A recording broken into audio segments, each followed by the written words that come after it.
at 1:05, and we'll go back to our file, and we'd like to go first to file item 15. And this is on AB 2238 by Mr. Lowe. This concerns the Franchise Tax Board membership. And this bill was previously before us, and we took an opposed unless amended position. There were amendments that were put forward on March 21st to continue to retain the chair of the BoE as a member of the FTB.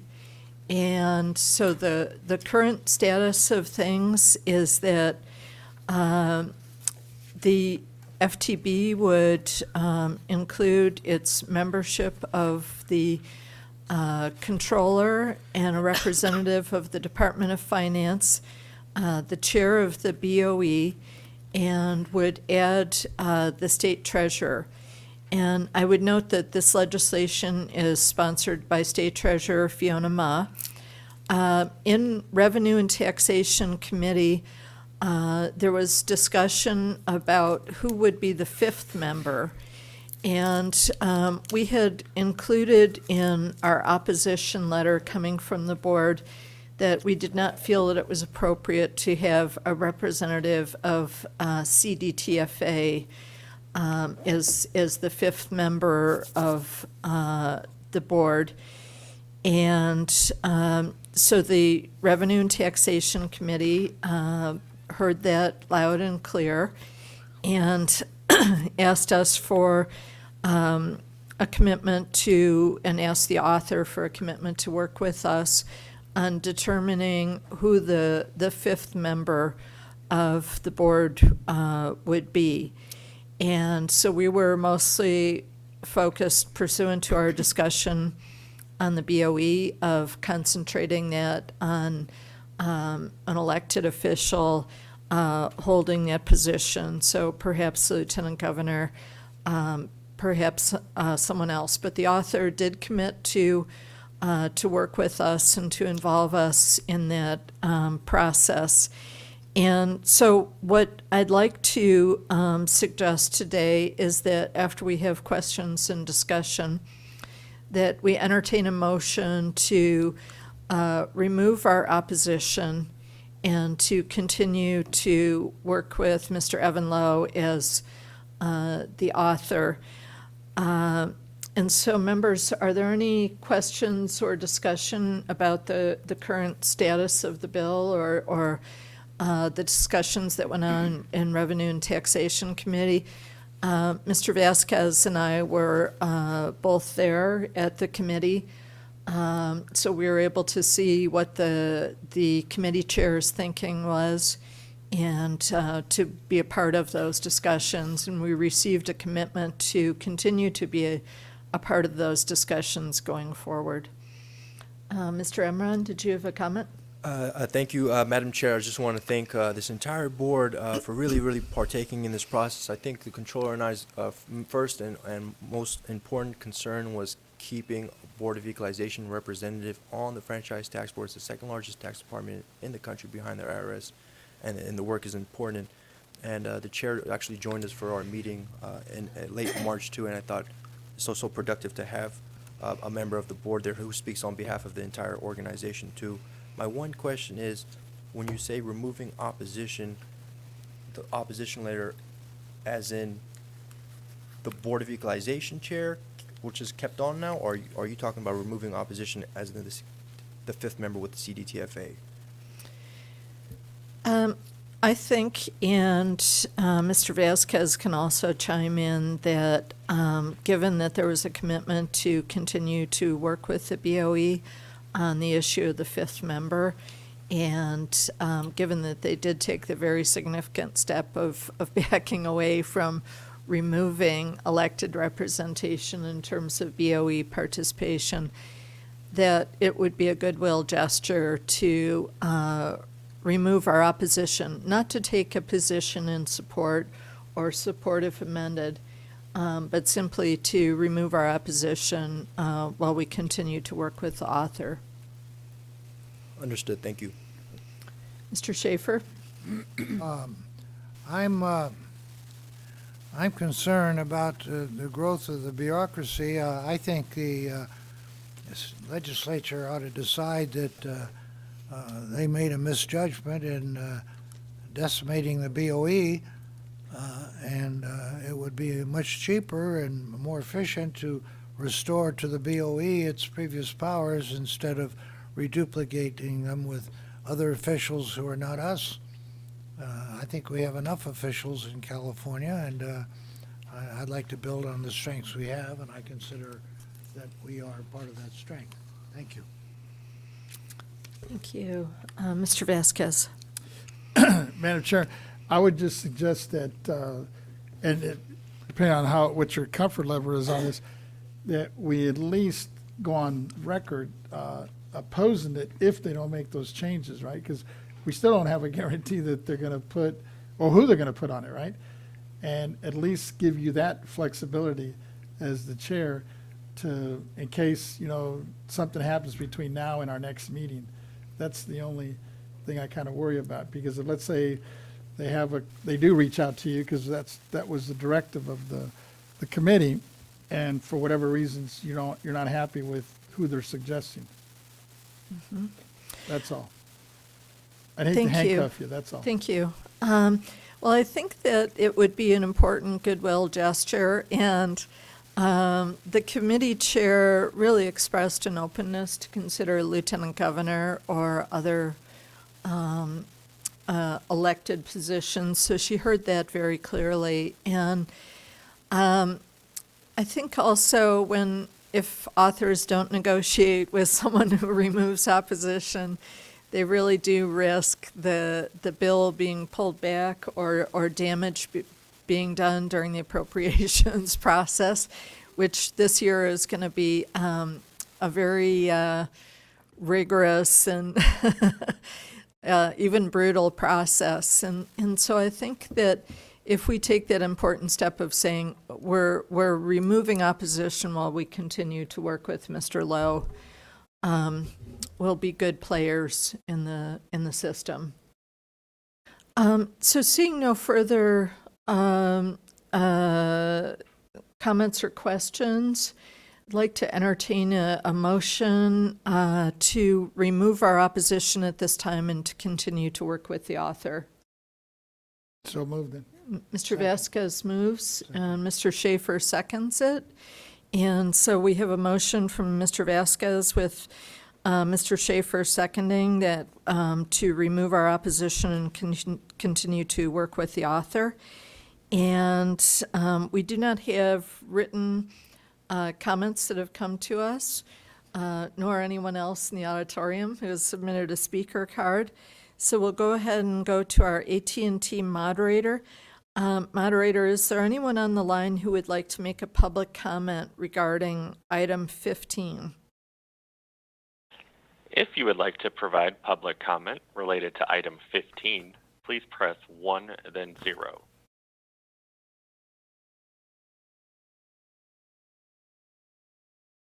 And we have no comments. Okay, thank you. Members, we have a motion from Mr. Vasquez and a second from Mr. Schaefer to remove our opposition but continue to work with the author. And Ms. Cicchetti, if you could please call the roll. Aye. Aye. Aye. Abstain. Thank you. The motion carries with 3 in favor and 1 abstention. And I'd like to ask the clerks if we have Assessor Christina Nguyen, who's joined us. Okay, not yet. And so we're going to hold item 16 for a few minutes. I know that we have Mr. Mark Stivers here from the California Housing Partnership, but we'll take just an item or two in the meantime until we have the assessor join us here. And it's not yet time for us to go back to item 13 for SB 1436 by Mr. Allen yet. Mr. Allen's joining us at 1:30. And so we will keep going on, and I think we can go on to return to the executive director's reports, if this is a 19. good time to do that. And we're on item 19 now. Ms. Dowers.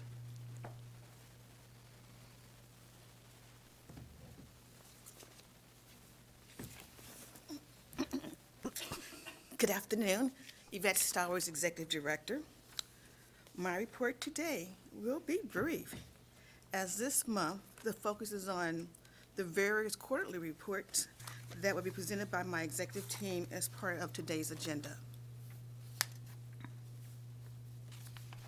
Members, as you know, last month, the BoE participated at the California Taxpayers Association, Caltex 98th Annual Meeting. As always, we appreciate the invitation to attend the annual meeting. This year, there was a great discussion on many topics affecting property taxes, and it provided an excellent opportunity to connect with and interact with our stakeholders. The board joined Caltex for the annual Breakfast with the State Board of Equalization presentation that morning.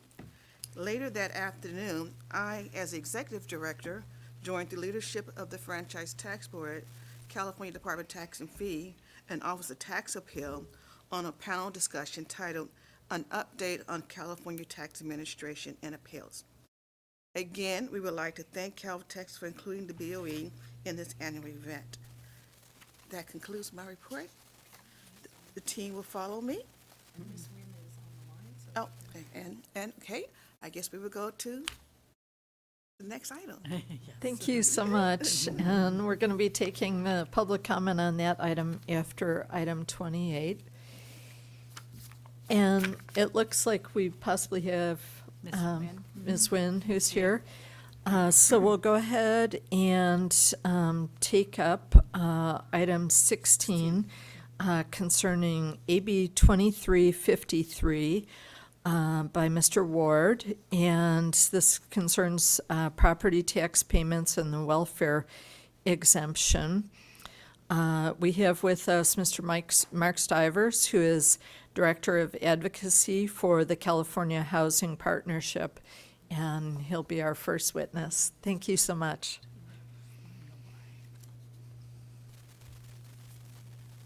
Thank you, Chair Lieber. Again, Mark Stivers with the California Housing Partnership. We advocate on behalf of affordable rental housing. And I'm here today to ask the board to take a support position on AB 2353, which is co-sponsored by one of your members, Controller Cohen, and authored by Assemblyman Ward. The issue that we're trying to solve is that when affordable housing developers apply for the welfare property tax exemption, they actually, that process often takes about 2 years to get through. We need a clearance certificate from the Board of Equalization. We need the applications approved by the county assessor's office. And during that time, when the applications are under review, these affordable housing developments, which we know are going to be affordable, they are deed restricted, we pay the taxes only to be reimbursed when that welfare exemption is ultimately approved. And so we are floating hundreds of thousands of dollars for each development for a couple years at a time, which invariably is then returned to us. And so we've worked with the assessors and the tax collectors for the last year on various approaches to solve that problem. We came up with a proposal this year that we think has broad agreement among all those groups. And the idea is that the tax collectors would just not take enforcement actions if our affordable housing developers did not pay their taxes while the applications were under review. So, in essence, it's tacit permission to the affordable housing developers to withhold payments while the application is under review. If, when the review is complete, there is any tax owed, yes, we would pay that tax and the interest on that tax. But just we would not have to float the payments when these applications are invariably approved. We are aware of one minor technical issue that the assessors have raised, and it is around For this to work, the tax collectors need to know that the developers have filed an application with the assessor. And the issue that we're discussing is just how is that communication going to occur? Are the assessors going to notify the tax collector directly? Or are they going to notify our developers who will then in turn notify the tax collector? And we have told them we are open to both solutions.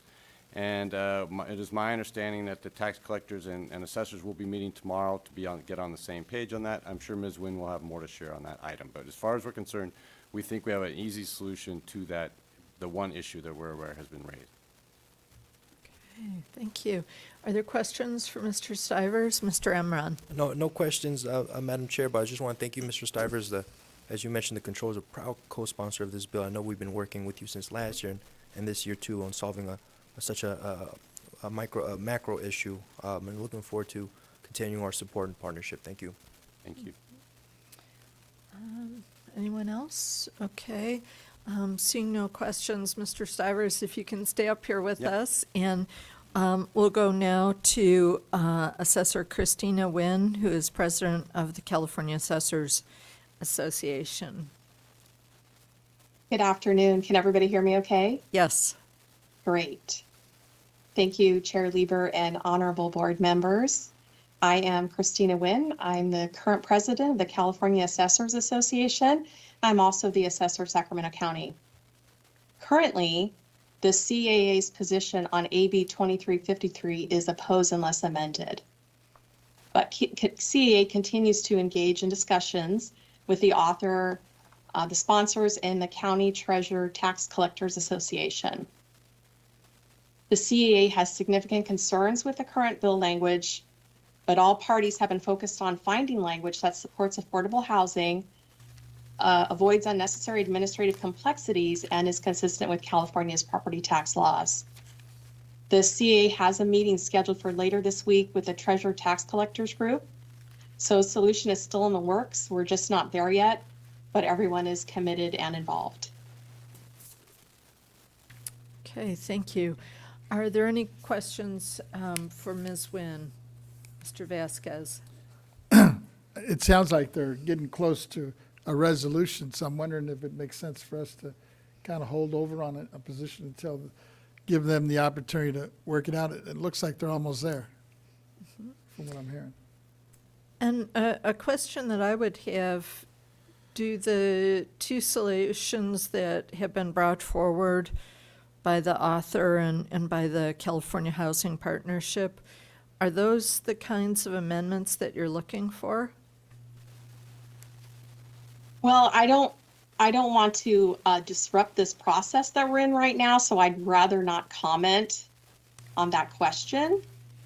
I think we're open to everything, but it is a little bit complicated because we're talking about processes in assessors' offices and processes with treasurer tax collector, and we're not under the same rules or jurisdictions.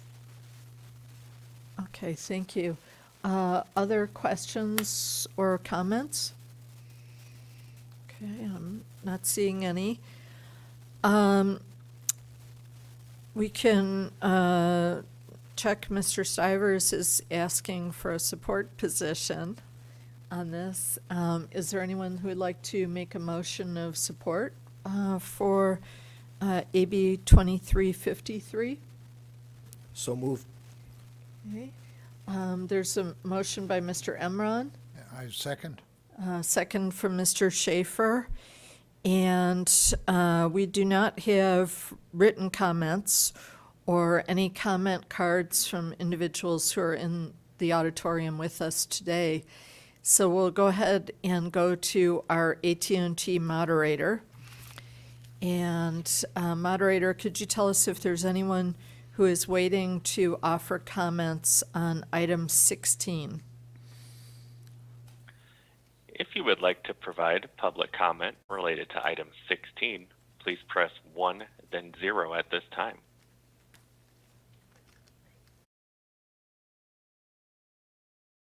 And we have no comments. Okay, thank you.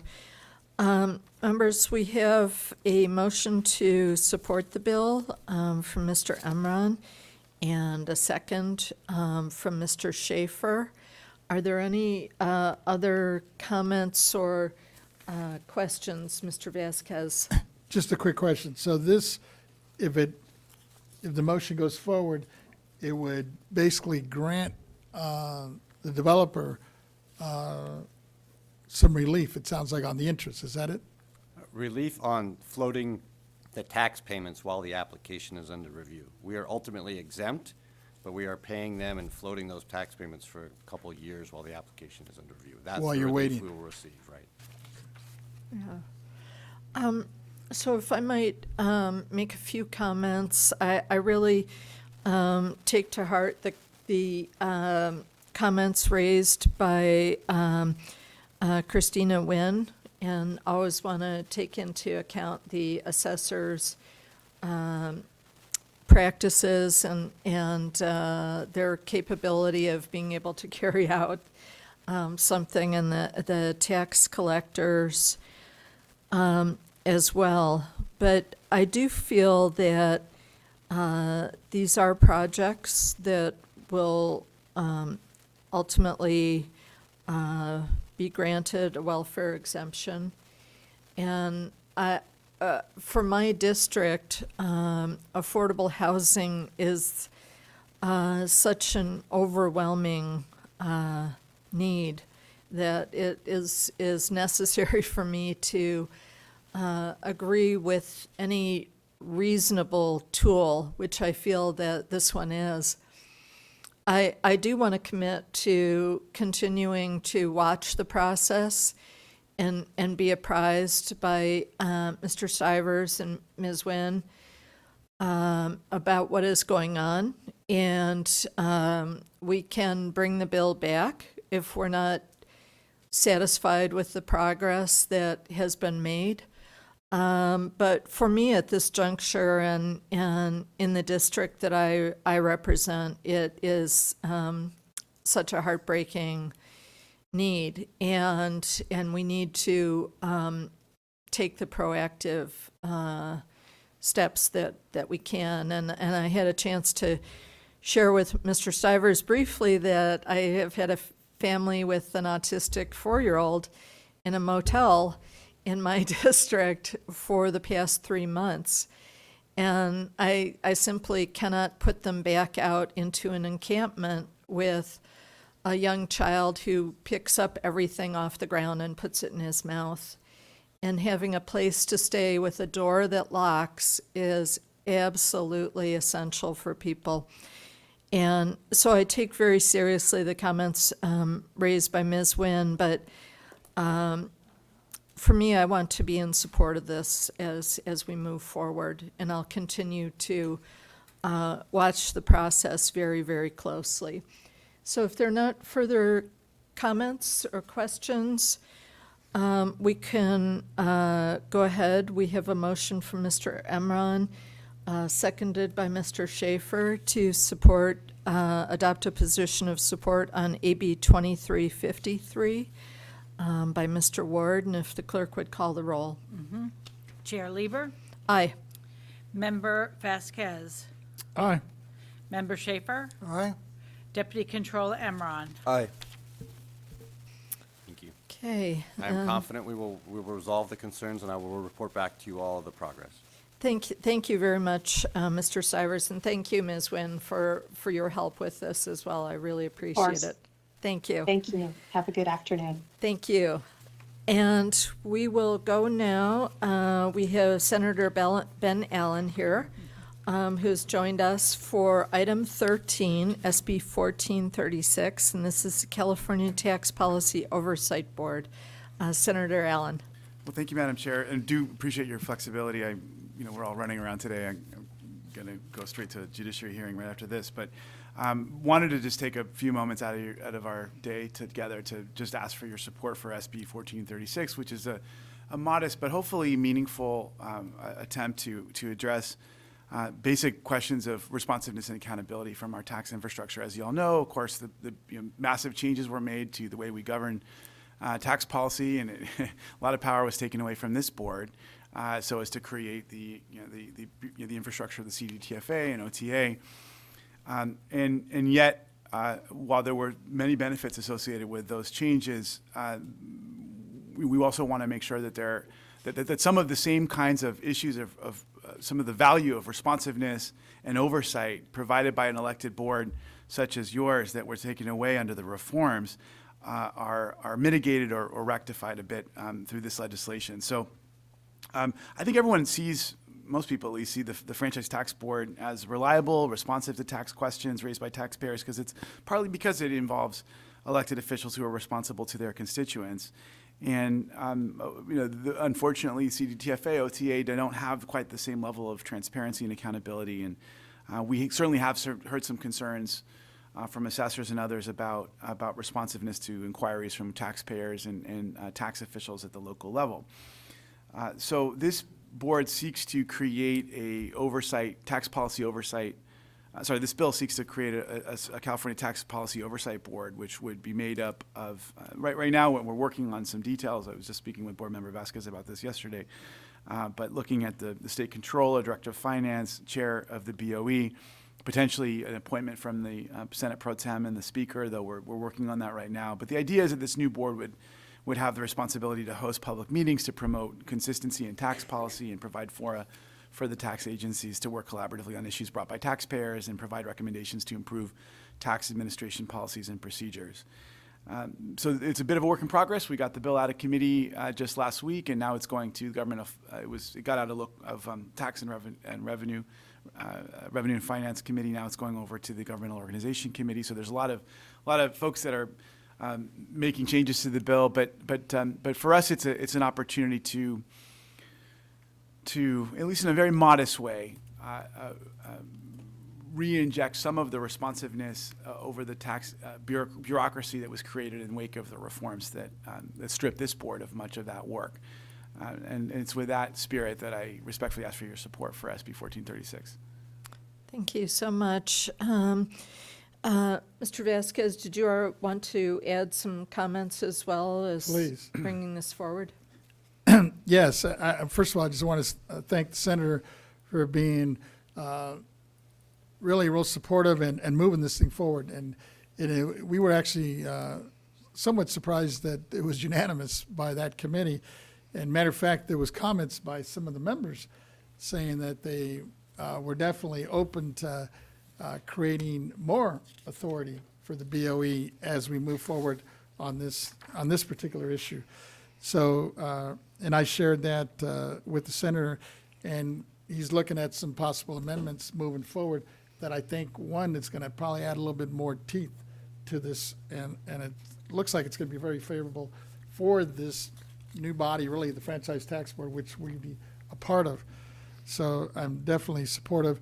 And the only question I guess I had for the senator is that moving forward, there was one amendment that I think we had talked about originally, and I'm assuming, and I guess I'm hoping that that's going to be included, which would at some point give this body also the authority not only to have that oversight and recommendation of OTA and CDTFA, but in the event of a vacancy, be involved in that process of selecting whoever represents or whoever heads up those agencies. Yeah, I think the challenge. So I'm certainly something that I would be supportive of. The challenge there, of course, is in order to be successful, we have to get the governor's signature. Right. That is something that right now is under his control. And so, how do we figure this out in a way that would be amenable to the governor's office? Appreciate it. Thank you. Other questions or comments for Senator Allen? Mr. Emron? Thank you, Senator Allen. I just appreciate you always coming to this chambers and speaking to this board and staying so involved. I think the relationship with the Senate is so important here. Just specifically as the bill is written, the controller has some concerns, specifically about the confusion that will cause with the general public when you bring in all the collective tax agencies together. It kind of implies that these tax agencies, as stated, are currently not effectively communicating these issues. As of now, I'm gonna abstain on her behalf, but she's looking forward to seeing how this bill plays out in the process and bringing in, like you said, the governors as well, and kind of seeing how these various agencies can kind of coincide with each other and coexist in a way that helps serve the overall public. So I just want to thank you again for being here today. Mr. Schaefer, did you have comments? Yes, Senator, nice seeing you again. I remember you being with us in Santa Monica. Yep. I'm concerned if we go through the fruition of the bill that we're creating some extra bodies, and actually the problem arose because of misbehavior or misjudgments by some of the prior incumbents in our job. I would hope that we could keep an eye out to utilize some of us. I know you utilize the chair to avoid creating more of a bureaucracy, going back more to what we had before the divestiture. I would hope that would be in the mind because we all represent taxpayers. Thank you. Yeah. If I may, Please. Madam Chair, to just respond to both the excellent comments. One of the challenges here as we try to figure out the path forward with this bill is, how. So right now it's a modest bill. I mean, this just creates an oversight board without a lot of direct power, though there is power associated with hearing issues and having the opportunity to ask questions of the leadership. So in that sense, I think it is meaningful. It doesn't have enough teeth, to satisfy Senator Dolly, for example, who gave quite a long exposition as to why he voted for the bill, he supported the bill, but he wanted it to be much stronger as an oversight mechanism. The more of that we create, the more we step into some of the concerns that were just raised by the two members. A bigger bureaucracy, some sort of kind of additional layer of complexity that might actually complicate the running of these institutions. Right now, as we have it envisioned, as it's expressed in the language in print, it's a board that will have the opportunity to have discussion and ask questions of leadership, so as to provide an additional layer of responsiveness and accountability for taxpayers, and for this board.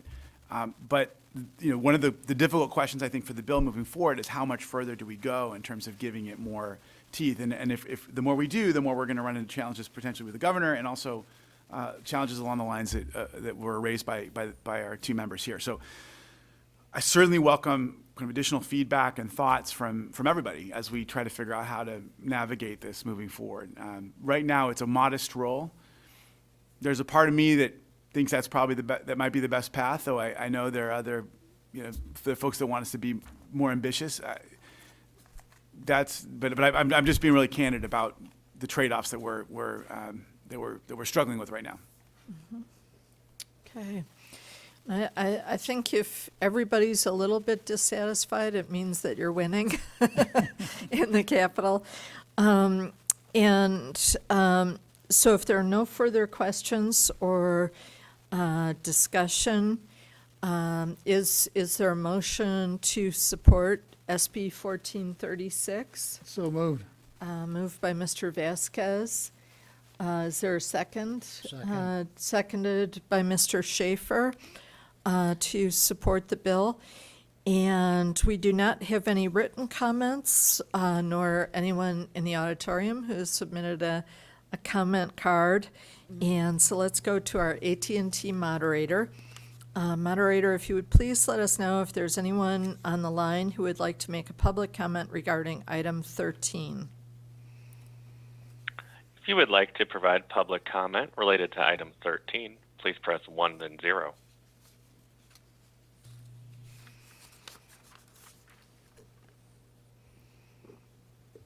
Okay, we have no comments. Thank you. So members, we have a motion from Mr. Vasquez and a second from Mr. Schaefer to support SB 1436. And I'll just add my comments briefly that I want to recognize that it's definitely a work in progress and it's a very narrow path, especially given appropriations this year. But I think it's very, very important to have the oversight of agencies, and particularly agencies that have such a crucial impact on people's lives. So if there's no further discussion, I'd like to go ahead to have Ms. Cicchetti call the roll, please. Chair Lieber, Aye. Member Vasquez. Aye. Member Schaefer. Aye. Deputy Controller Emron. Abstain. So it's 3 in favor and 1 abstention. Thank you, members. So Thank you very one much. Support. Thank Appreciate you it. so Thank you. much. Now, members, I wanted to note that item 14, AB 2895 by Mr. Gibson, we're going to hold off on. And the word that we've gotten is that Mr. Gibson can't make it today, so it's entirely likely that we'll be holding this until next month. But just in case he does make a surprise appearance here. And we're going to be prepared for that. So we'll go back to our file order now. And we'd like to go to item 20, which is a legislative proposal for electronic serving of notices. And this will be presented by Mr. Angelo, Chief of the Legislative Research and Statistics Division.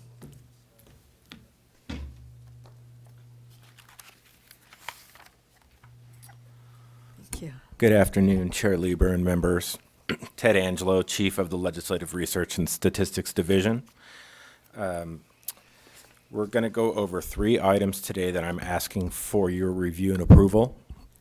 And they are items I alluded to in prior meetings that reflect work with CDTFA, or the California Department of Tax and Fee Administration, regarding joint jurisdictional areas that we need to have approval of the board before we can move forward for including them as cleanup measures in a committee bill.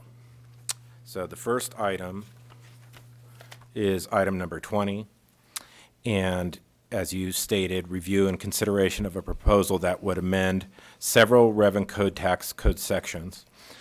I'm not going to list them all here, but actually I probably should. 32-271, 32-272, 32-272.1, 32-273, 32-291, 32-306, 32-312, and 32-432.5 to serve notice of determinations or notice of jeopardy determinations electronically in the alcoholic beverage tax programs.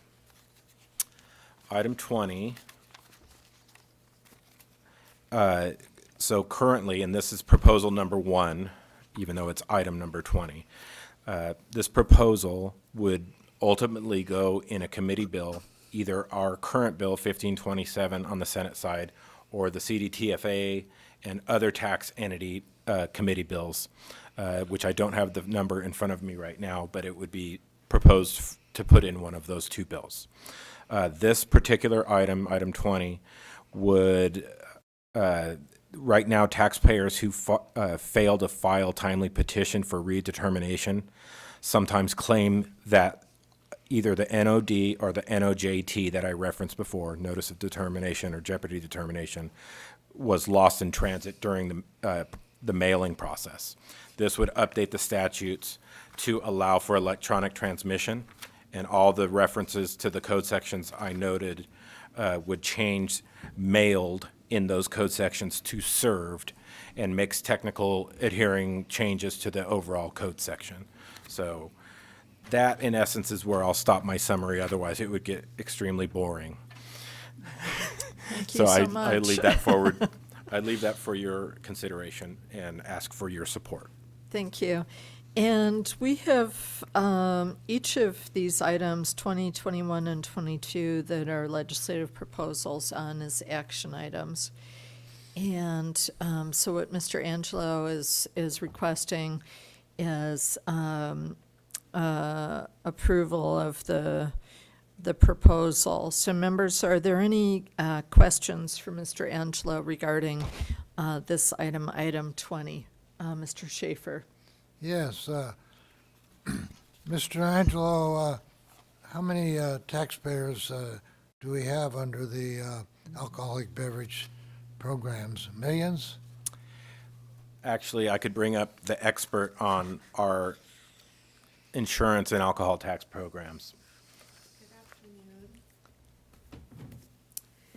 I am Laurel Williams, Special Taxes Technical Advisor. We have just over 10,500 Just over 10,000? taxpayers in all of the alcoholic beverage tax programs. Okay, how many notices are involved in these various sections? A handful or hundreds? Definitely hundreds. I don't know the exact number of notices that they would receive. Are these the only sections affected or just the major ones? So item number 20 is specific to the alcoholic beverage tax programs. Yeah. And the reason I read so many, Mr. Schaefer, Ted Angelo again, the reason I read so many sections is all of those sections refer to the old process limited to mail only. And so those are the ones that we are aware of that need to be changed. Okay, thank you. Mr. Imran. Well, thank you, Mr. Angelo, for taking the charge here.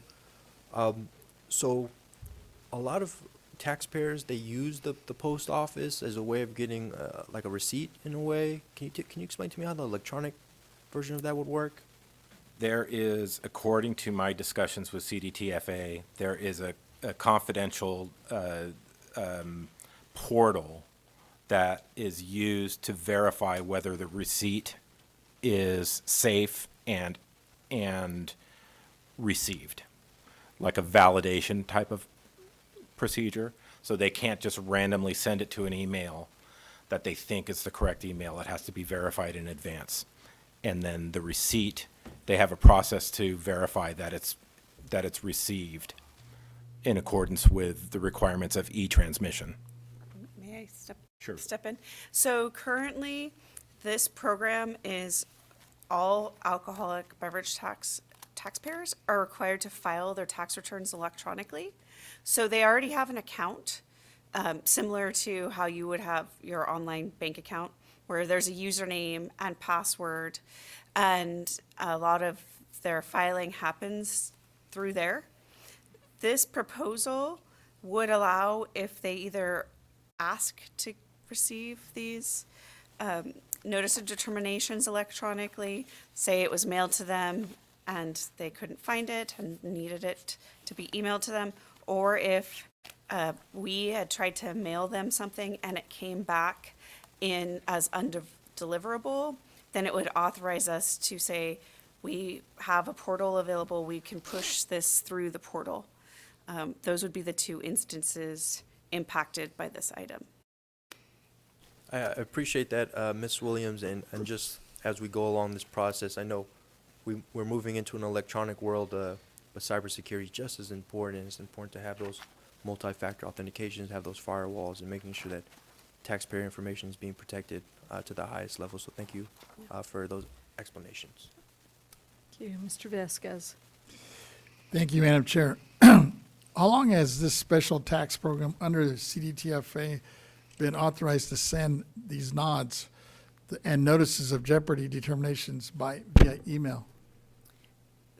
This proposal would allow us to send it by email right now. It specifically says, in all these code sections, it specifically says mail. So we're trying to change the language to served to allow other means of delivering. It could be delivered in person as well, right? Yes. Oh, is the option? as well? Yes, Yes. that's the only two options. Okay, any further questions? Seeing none, the suggested motion would be to support the proposal that would amend the Revenue and Taxation Code to serve a notice of determination or notice of jeopardy determination electronically for alcoholic beverage tax programs. And would anyone like to make So that moved. motion? Mr. Vasquez moves. Is there a second? Second. for that, seconded by Mr. Emron. And we have not received written comments, and nor do we have anyone who submitted a speaker card. So we'll go ahead and go to our AT&T moderator. And moderator, could you tell us if there's anyone waiting who would like to make comments on item 20? If you would like to provide public comment related to item 20, please press 1 then 0 now.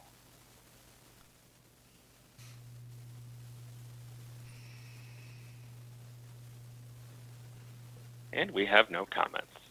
Okay, thank you. So members, we have a motion from Mr. Vasquez and a second from Mr. Emron to support amending the rev and tax code to serve a notice of determination or a notice of jeopardy determination electronically for the alcohol beverage tax programs. So we'll go ahead and call the roll on that one. Chair Lieber, Aye. Member Vasquez, Aye. Member Schaefer, Aye. Deputy Controller Emron. Aye. Okay, members, the motion carries, and we'll go on now to item 21, also by Mr. Angelo. Thank you, Chair Lieber and members. The second item, and item number 21, and proposal number 2, is a very simple proposal to change the rev and tax code sections 12951 and 12977 to be consistent with some of the changes we've made to the alcoholic beverage tax program for credits, cancellations, and refunds of more than $50,000. References need to be updated, and instead of saying proposed determinations and 10 days prior to effective date of determination, it's changing the code section to say any determination 10 days after the effective date of that determination. We discussed this last year, why that's the case, and these need to be updated, and that's making the insurance program consistent with the alcoholic and beverage tax program that were part of the committee bills last year. And I ask for your support of that proposal. Okay, great.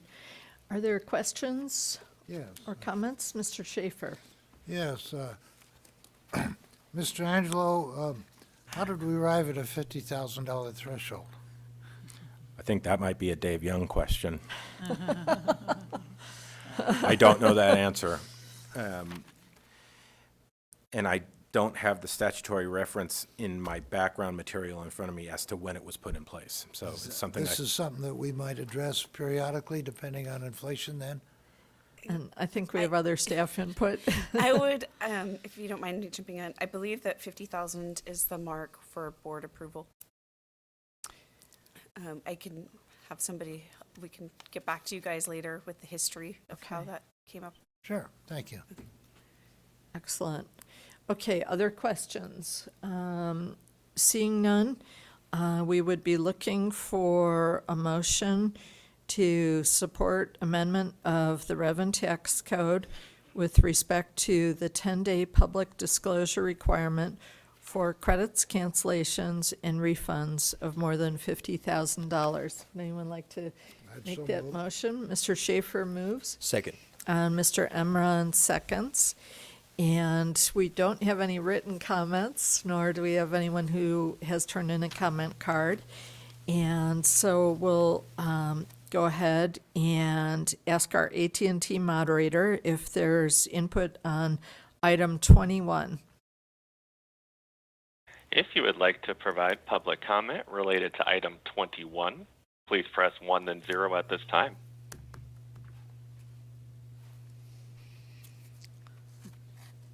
And we have no comments. Okay, thank you.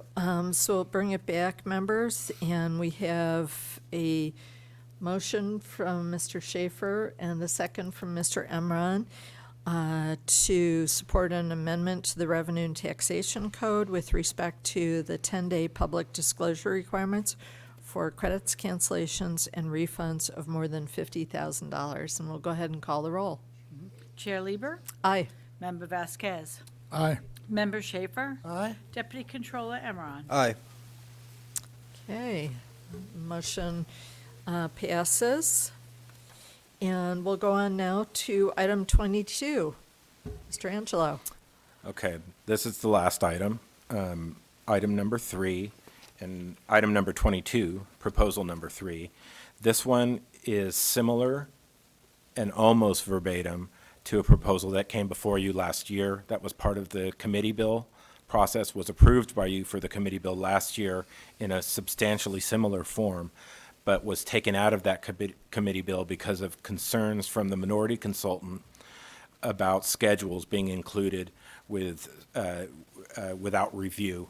It was a time frame issue, and they had concerns about penalties. So this bill would amend sections 32202, not bill, this proposal would amend sections 32202 and 32452 of the Revenue Tax Code to require electronic filing of supplemental reports, including schedules, required from alcoholic beverage licensees, common private carriers, and other persons. This, the change in 32202, different from last year, is it doesn't require, it requires electronic filing of the tax reports and schedules, which was the same as last year, but it takes out a direct penalty for failure to submit the schedules along with the report. That's something that may be looked at by the committee, but this is a less punitive measure for a potential schedule not being included in that mandatory filing.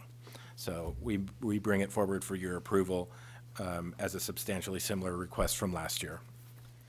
Okay, thank you. Any questions on this one?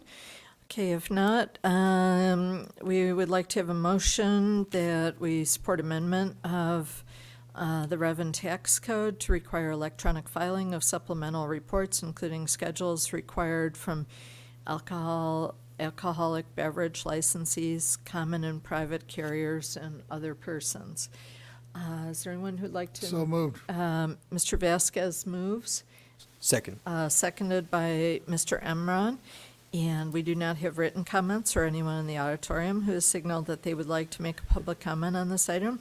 So we'll go to our AT&T moderator. Moderator, is there anyone who is waiting to comment on item 22? If you would like to provide public comment related to item 22, please press 1 then 0 at this time.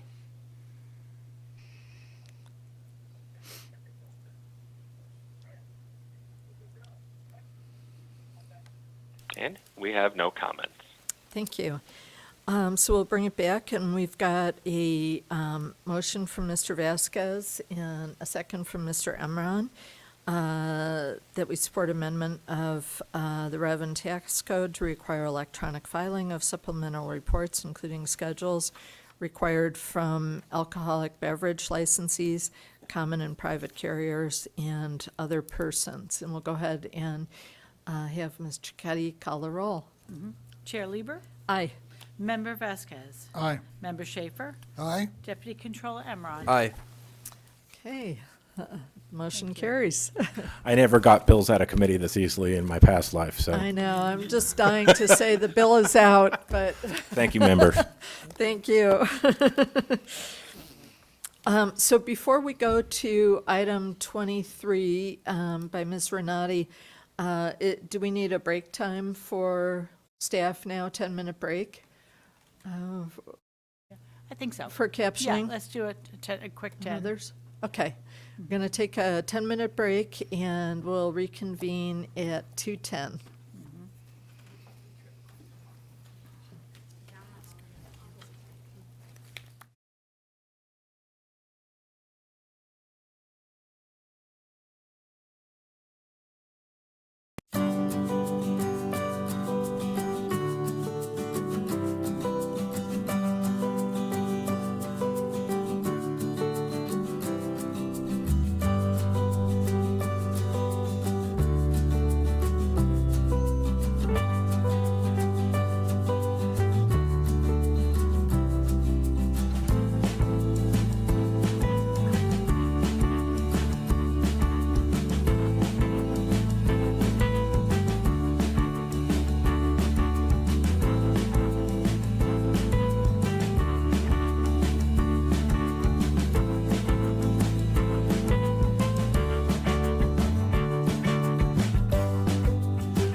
Okay, we're going to go ahead and bring the meeting back to order.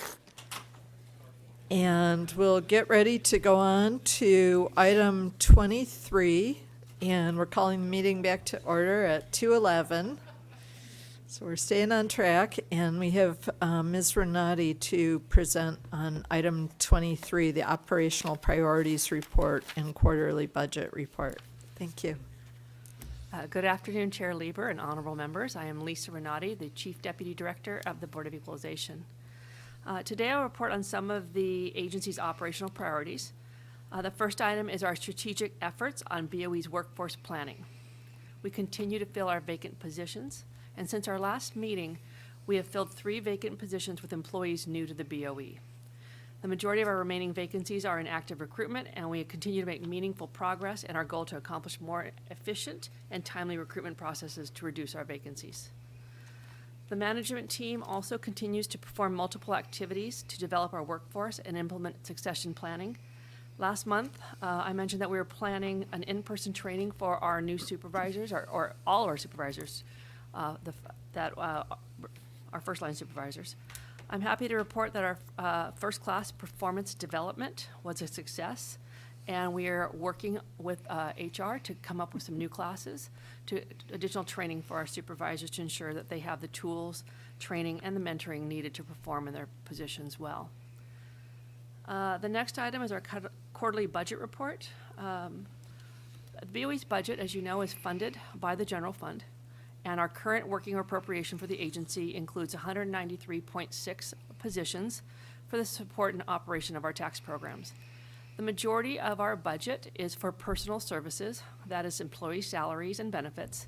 The remaining amounts provide BOE's operating expenses and equipment, or OE&E. Typical expenses for OE&E include facility lease payments, travel, litigation, utilities, telecom, purchases of new equipment, and the like. Based on the most recent expenditure reports available for this fiscal year, we are projected to spend 84% of the amounts appropriated for our payroll and about 70% of our operating expenses. Due to the general fund shortfalls for both current and future fiscal years, we continue to review our expenditures to ensure they are necessary and mission critical, and the BOE is committed to operating efficiently, especially during these challenging economic times. Members, I'm available to answer any questions you may have. Are there any questions for Ms. Renati? Okay, seeing none, thank you so much. And again, we'll be taking public comment on this item after item 28. And so we'll go on now to item 24, the Taxpayer Rights Advocates Report. And this will be presented by Ms. Hendrickson. Thank you.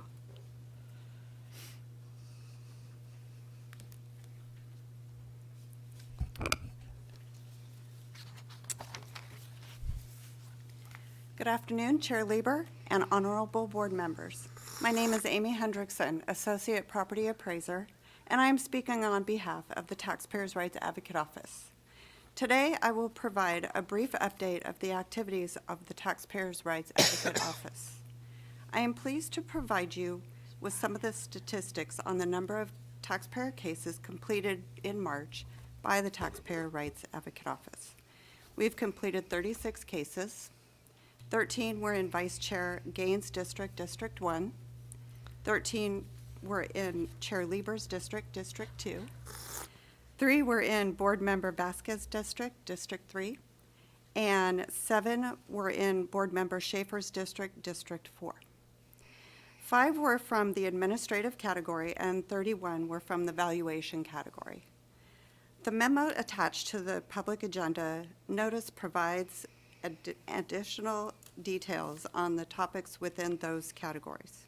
However, the largest topic area with the valuation category was exclusions from reassessment with 13 completed cases. Of the 13 exclusion cases, 8 were for transfers between parents and children, with the remaining 4 cases pertaining to a base year value transfer for persons age 55 or older. The majority of these cases pertain to the time of current law under Proposition 19, with the effective date of the intergenerational transfer exclusion provisions being February 16th, 2021. and the base year value transfers provisions being April 1st, 2021. The next highest was exemptions at 4, with 3 pertaining to welfare exemptions and 1 for historical aircraft exemption. Next month, Ms. Thompson will present at the May board meeting. This concludes my update. Thank you. Thank you. Members, are there any questions for Ms. Hendrickson? Mr. Yes, Schaefer? yes. I want to thank you for the brief and very quality report. Is Ms. Thompson okay? She just unable to be with us today. We so enjoy her. Oh, well, thank you for that question. Although I do not have those details, Ms. Thompson will be present at the May Okay, that's board fine. meeting. Well, it's nice to see you, and hope to see you again. Great, thank you. Thank you. Anyone else with questions? I really wish that Mr. Gaines were here to see the first district right there competing with the second district in the number of cases. We like to have a real feisty district going there. I saw your smile when it came up, yes. Thank you. Thank you so much for your report. We really appreciate it. And Thank you. we will take public comment on it after item 28. Thank you. And we'll go on now to item 25, the Property Tax Deputy Director's Report, delivered by Mr. Young and company.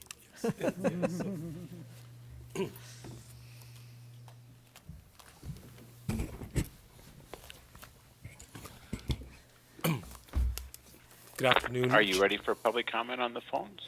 Okay, afterwards. I'm so sorry. No, not yet. We'll take public comment on that item after we get to item 28. Thank you. Real good. Thank you. Please, go ahead. Of course. Thank you, Chair Lieber, honorable members of the board. For the record, my name is David Young, Deputy Director of the Property Tax Department. So with me today, actually, on my full contingent of chiefs, I have Ms. Lauren Keach next to me. She will be presenting a report for letters to assessors and for training and certification, followed by Ms. Holly Cooper. She will give you the quarterly update on the assessment practices survey program. And lastly, Mr. McCool will clean up for the State Assessed Properties Division as to what's going on there. But before I let them start, I just want to just a couple of brief words for the property tax department in general and whole. It's actually doing really well.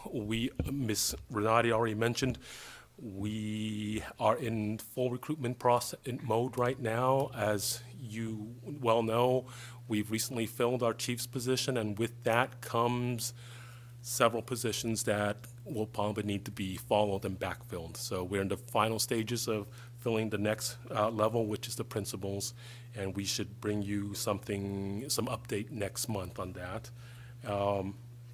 The other thing that I wanted to just say very briefly was I want to recognize the hard work that the State Assessed Properties Division is actually doing.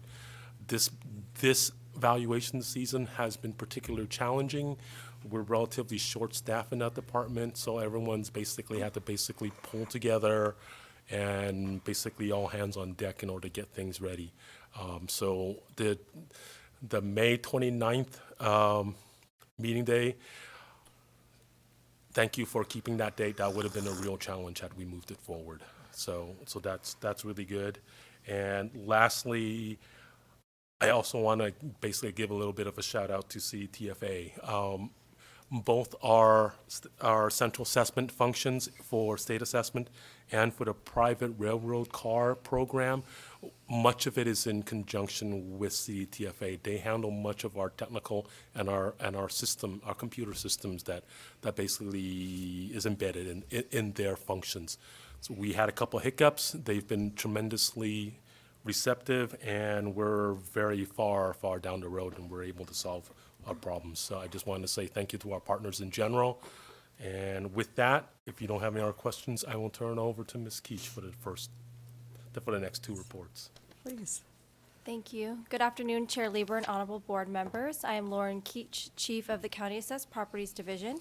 Today, I will provide you with a brief report on letters to assessors. Attached to this month's agenda is a memo on letters to assessors, which provides a list of LTAs that have been issued since our last board meeting. In addition, the memo provides a link to the BOE's website where a list of all LTAs can be found that have been issued to date. As of the date of the attached memo, BOE staff has issued a total of 12 LTAs for calendar year 2024. Since our last board meeting, 5 of those LTAs have been issued, and those are summarized as follows. An LTA to issue the Sutter County Supplemental Assessment Practices Survey, an LTA to issue the request for assessment appeals filing period, an LTA on home address confidentiality for elected or appointed officials, an LTA to issue the report on 2023 state assessed property appeals, and an LTA to issue the Ventura County Assessment Sampling Survey. This concludes my report on letters to assessors. I'm available to answer any questions you may have. Thank you. Members, are there any questions on these LTAs? Okay, seeing. Oh, Mr. Vasquez.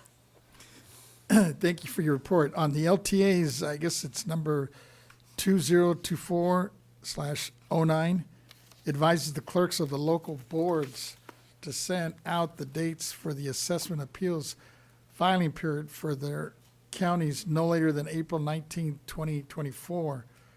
Would you state for the listening public the key dates that are most important for them? The key dates that are listed in this letter. Yes.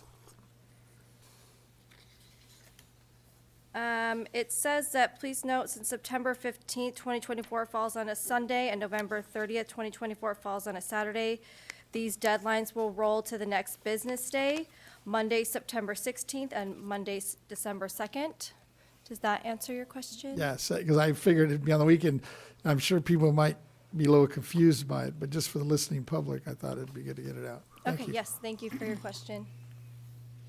Thank you. Okay. Okay. Please All right. proceed. I will now provide a brief report on the BOE's appraisal training and certification program. For the 2023-24 fiscal year, we have scheduled 33 classes and 3 workshops. To date, 31 of the 33 classes and 2 of the 3 workshops have been completed. And since the last board meeting, 2 classes have been taught. We also continue to offer our existing online basic training courses available through American River College and California State University, Sacramento, as well as our online courses and self-study training sessions that are available on the BOE's website. This concludes my report on training and certification, and I'm available to answer any questions you may have. Any question on this portion of the report? Yes. Mr. Schaefer. About how many LTAs have we issued that we would find if we would go to the complete listing? How many LTAs have we issued? Yeah. We've issued a total of 12 for calendar year 2024. Okay, and has this been going on for decades, or is it something recent vintage? If I may Thank you. assist on this one. On average, we issue somewhere around the mid-60s, 60 some odd LTAs throughout the year. 60 per year? Yeah, just about. Yeah. Some years, we have many that are pro forma. They happen every year. And then we have, depending on the legislative session for that year, there may be more bills that are passed that are pertinent to what we do and affect either county assessment or state assessment, then we would probably have a little bit more for those years. How many subscribers do we have to the We- LTAs? I'm one of them. Yes, yes. Right now, I believe there's just about 4,000 or so subscribers to our LTAs. But not only are those are people we push our LTAs out to, but they're available on our website, and the whole compendium is available for your viewing, and we get lots and lots of visits on So our you LTAs. may have a lot more than 4,000, of course. looking Yes. at it. Now, I didn't know that you had one on confidentiality of my home address. All I have to do is to go on my inbox for March 15th, and I'll find it. Huh? Yes, Yeah, okay, thank you. yes. Okay. Other questions on this portion of the report? If not, okay, thank you. Thank you. Ms. Cooper, I believe you're up next for quarterly report for assessment practices surveys. Thank you. Good afternoon, Chair Lieber and honorable members of the board. My name is Holly Cooper. I'm the Chief of the Assessment Practices Survey Division. Today, I will be presenting a summary of the Assessment Practices Survey reports issued the first quarter of 2024. However, before I get started, I would like to provide a brief background on the programs administered by the division. In terms of current auditing practices, what we refer to as an assessment practices survey is actually a compliance audit, and the BoE survey team's primary objective is to determine whether assessments are being made in accordance with property tax law. The division has two major functions: to perform surveys, which are considered a qualitative audit, and to perform samplings, which are considered a quantitative audit. During the first quarter of 2024, we have issued 2 assessment practices survey reports via letters to assessors for the following counties: Sutter County in District 1, Ventura County in District 2. The BoE performed a supplemental survey of the Sutter County Assessor's Office. This report addressed only the recommendations from the prior survey and whether the assessor has implemented those recommendations. We reviewed a total of 11 prior recommendations in the areas of administration, real property assessment, and personal property and fixtures assessment. In the area of administration, we reviewed 4 prior recommendations identified in the assessor's workload, staff-owned property, and exemption programs. I'm happy to report the assessor has implemented the recommendations related to those programs. In the area of real property, we reviewed 4 prior recommendations identified in the assessor's change in ownership, declines in value, taxable possessory interest, and mineral property programs. We found the assessor has implemented the recommendations related to the taxable possessory interest and mineral property programs, and has partially implemented the recommendation related to the change in ownership program. However, the assessor has not implemented the recommendation related to the declines in value program. In the area of personal property and fixtures, we reviewed 3 prior recommendations identified in the assessor's audit, manufactured homes, and vessels programs, and I'm happy to report the assessor has implemented the recommendations related to those programs. In conclusion, Sutter County implemented the majority of the prior recommendations, with only 1 recommendation not fully implemented. Moving on to the Ventura County Assessment Sampling Survey. The BoE sampled Ventura County's 2020-21 assessment roll, which contained 274,624 assessments with an enrolled taxable value of approximately $104.2 billion. Ventura had an average assessment ratio of 99.33%, which is an excellent ratio. It's almost perfect. And the sum of the absolute differences, measuring disparity among the assessments, was 1.06%, which is well within tolerance. In summary, the BoE found no significant assessment problems as defined in Rule 371 in the reports issued during the first quarter of 2024. Both Sutter and Ventura are eligible to receive reimbursement of costs associated with administering supplemental assessments. This concludes my quarterly report on assessment practices survey. I'm available to answer any questions you may have. Thank you. Members, does anyone have questions for Ms. Cooper or Mr. Vasquez? Just one quick one. Thank you, Madam Chair. In our follow-up on the supplemental surveys, if a county assessor's office for some reason cannot implement the BoE's recommendation, how does the staff work with them to provide assistance? Sure. Dave, can you jump in? I'll Us personally, our unit does not. I'd be more than happy to chime in on that one. So it really kind of depends on why they haven't been able to implement it.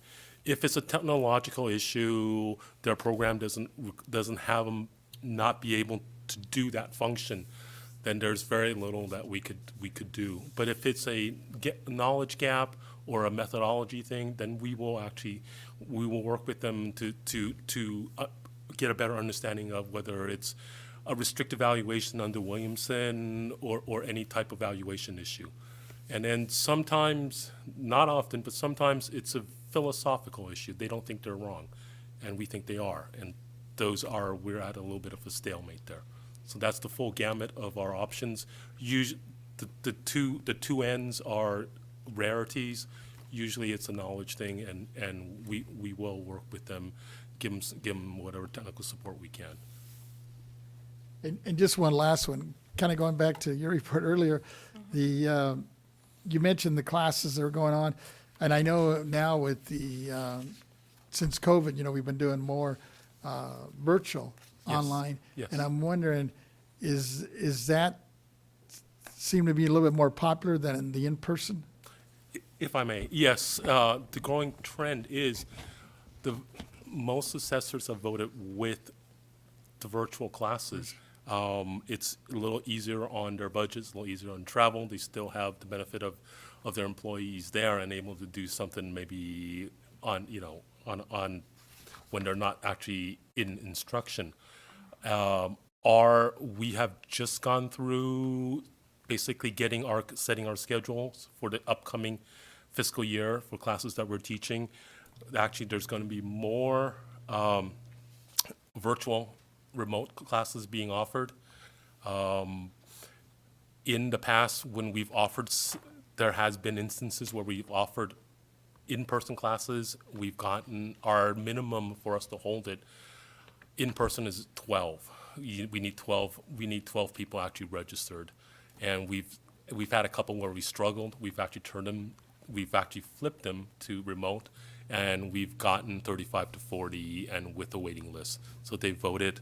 We recognize this. We're right now in the process of trying to get a little bit of some upgrades and some more equipment and whatnot to better offer virtual classes. We're looking at setting up some special offices and whatnot where we can actually do this type of training. So we've recognized that's the trend. We're adapting to it, and we're hoping to fill more gaps with that type of classes.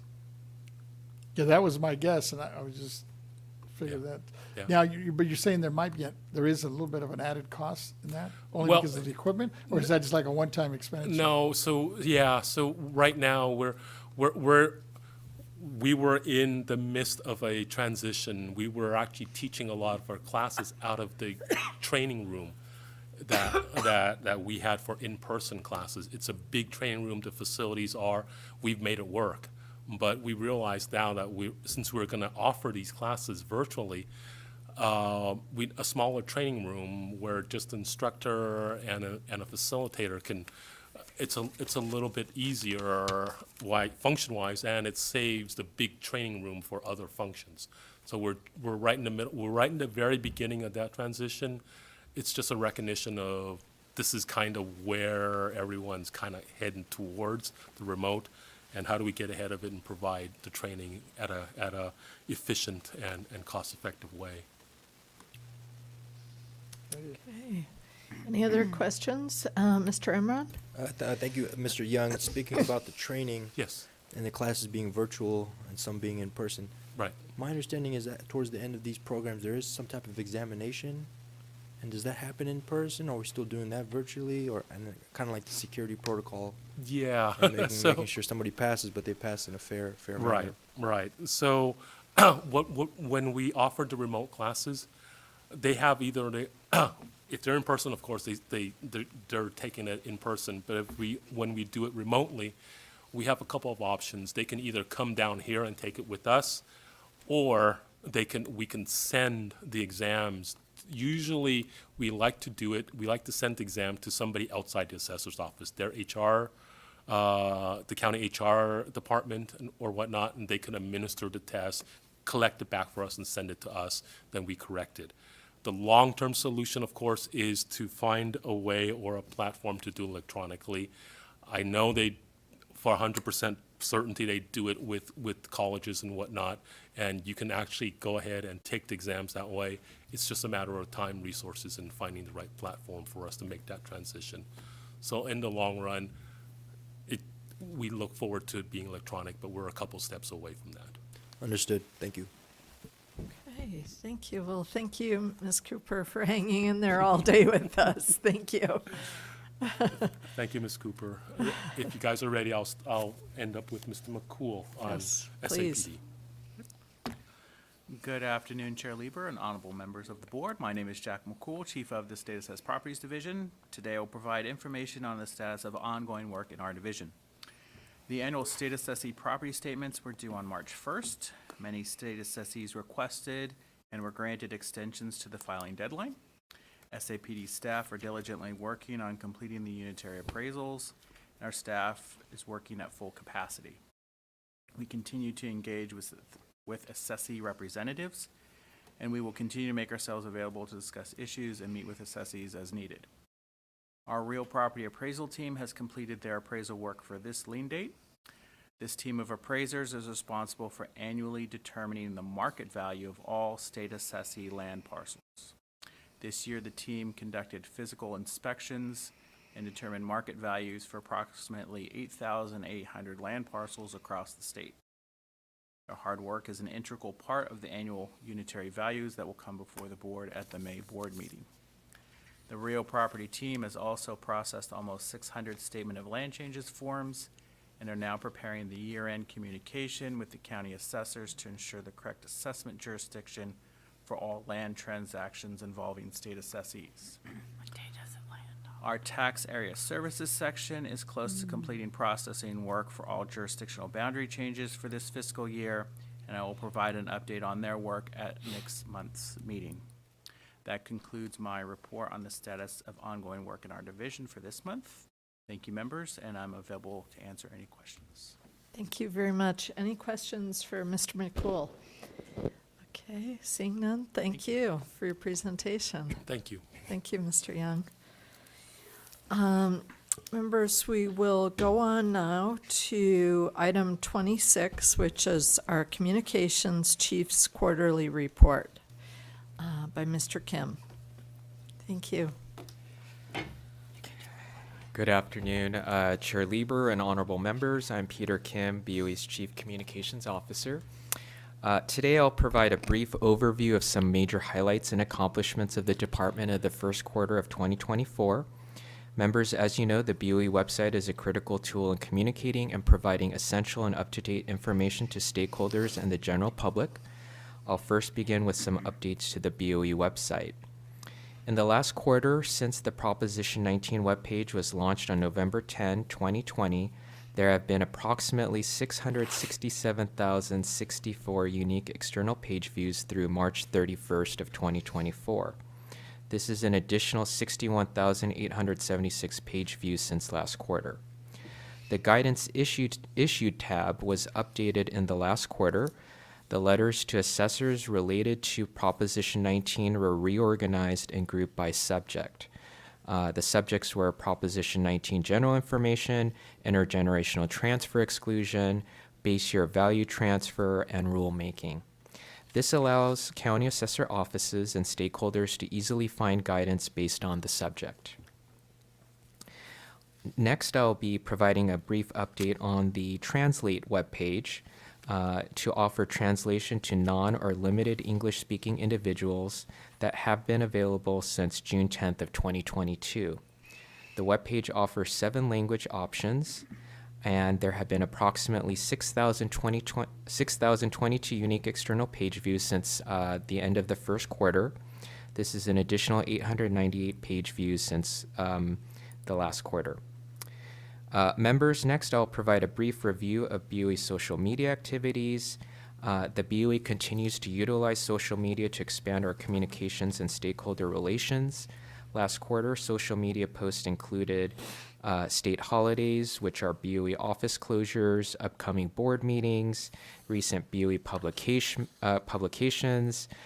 the announcement of BoE's new division chiefs, disaster relief time extension for the 2018 Camp and Woolsey fires, disaster relief for property owners impacted by the severe winter storms, a reminder to file the homeowners exemption before the February 15th deadline, the board presentation of a retirement resolution to Anthony Roel, and the board's participation at Caltax's 90th annual meeting. Finally, a new Linktree account was established for BOE's Instagram account so our followers can easily access links to resources within the platform. Members, I will provide a brief recap of the new or updated publications that the department facilitated. The memo provided to you lists all of the publications, but I wanted to note that we helped facilitate the Taxpayers' Rights Advocates Fiscal Year 2022-23 Annual Report and the 2023 Property Tax Legislative Bulletin. Members, this concludes my report, and I'm available to answer any questions you may have. Thank you. Thank you. Members, are there any questions for Mr. Kim, Mr. Emron, and then Mr. Schaefer? Thank you, Mr. Kim. Once again, just something that this report out is something I always appreciate, and the weight that you carry on your shoulders representing this board to a state of 40 million people. We've done some great work here on the Board of Equalization in regards to like military, the veterans, and the work that we're doing with them, making sure that they're aware of their exemptions. Have we been looking into, or is there any way that we can look into having like kind of a something on the website that specifically says, hey, this is a link for military and veterans, and they can click on it and it has a list of resources that the BOE is offering, the state of California is offering, and then even like an outsource for like, for example, the Department of Veteran Affairs. But like I said, like a standalone link that says, hey, a box that says military veteran information here. Yes, thank you for the question, Deputy Controller Emron. I am aware that we do have a whole webpage just based on the exemptions, but what I could do is just look into that and further investigate to see if there's any other way we can target the audience further.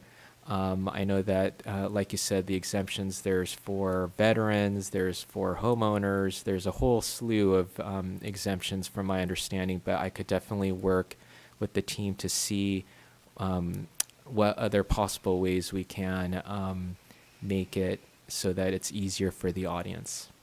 I appreciate that, and something that we do at the Franchise Tax Board is like really singling out like the Cal EITC, the Earned Income Tax Credit, the Foster Youth Tax Credit as well, and those have such an immediate impact too. So I think that's so important, and that's something that this board offers too, in a form of a credit. So just thank you, and I love some type of report back on that. Thank you.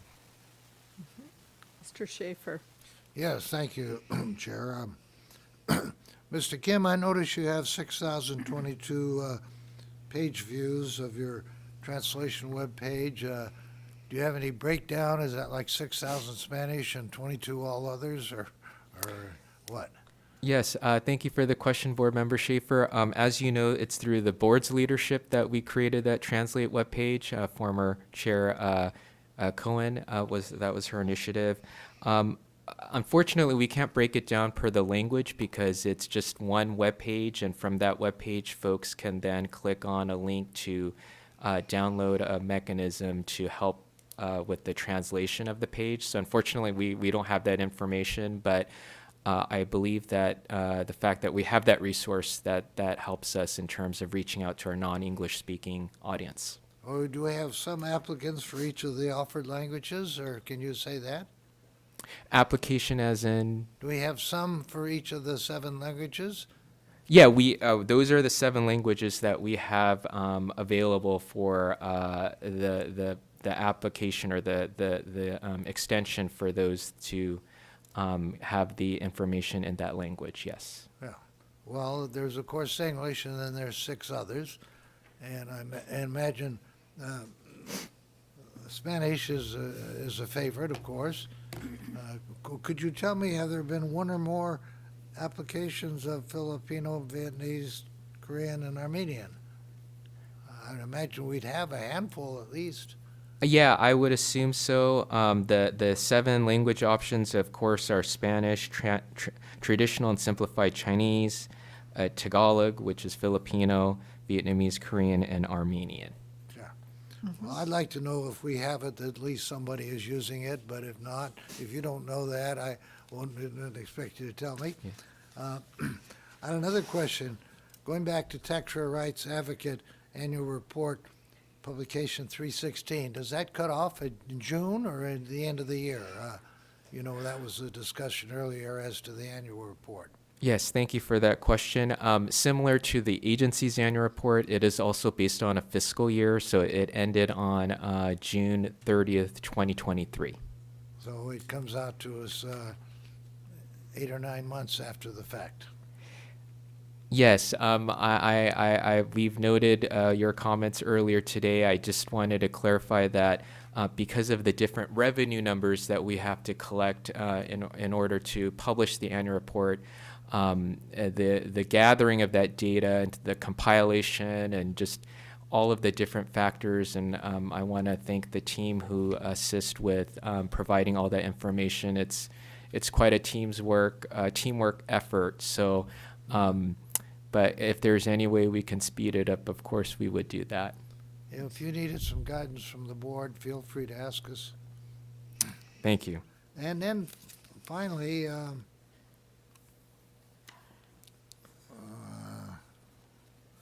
well, that's the main thing I wanted to have. Do you have an opinion on my continually raising the issue that because we are in 2024, not 1900s, we do have computer access available for everything and everything?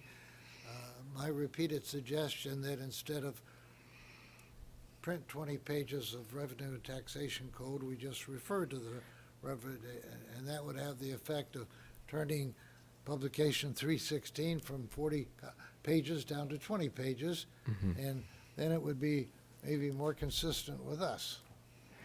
Yeah, I know that you've noted that for the annual report for the TRA office.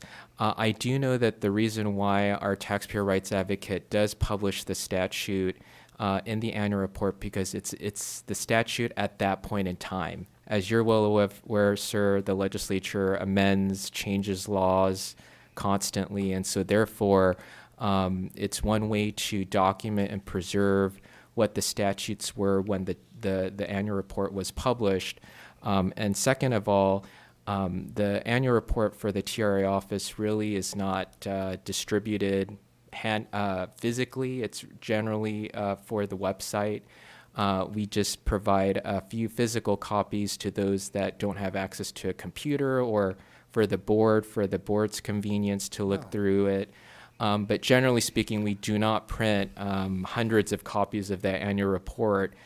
We do have it featured on our website. So that's where we, generally direct the public to. So hopefully that answers your question, but really it's to document the statutes at that point in time so that taxpayers and stakeholders, anyone can refer to the Bill of Rights at that moment. Do you think the public that is looking at the annual report would be more interested in the Revenue Taxation Code section at the original time or as it exists today? I'm pretty sure that they would like to see both. They want to see the current version, don't print and both, please. yeah, and they could see the statutes at that point in time. Then they could compare what changes were made. So it's just it's another additional resource that we can provide as the. I should be grateful that you don't print the old and the new version both.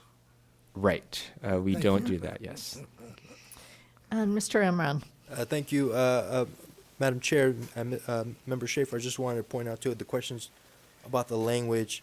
I was working with Mr. Kim, and we were able to identify the top 8 languages spoken in California, the foreign languages besides English, and that was the list that we compiled through our own data. And in such a racially, ethnically diverse state, I think that pays dividends. So just want to thank you, Mr. Kim and Mr. Schaefer, for bringing that up.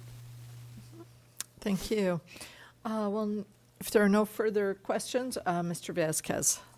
Just a quick question along those lines on the languages.